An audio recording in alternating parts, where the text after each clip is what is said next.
ngicela ukuchaza nje lapha kunodaba ucele lwasala njengoMketule umculo semusha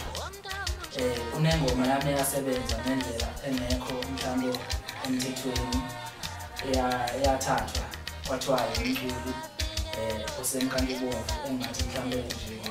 wombalula umthandeni wamanqele igcwane elisha yaduma leyo ndaba leyo ngoba yavela emaphepheni nje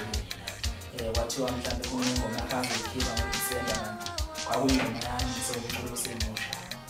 usafika waqhubeka nonyaka nasemculweni lokho ngiyafisa ukuthi abantu bekwazi ukuthi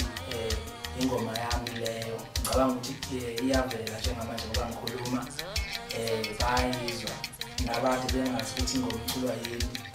ngicabanga sebeyazi ngiyaqaqisela lo ngoma leyo ukuthi iculwa ngaSolungi eMahlabathini igama lakho Mketule kwemini ngifisa nje ukucacisa lapho nokwazisa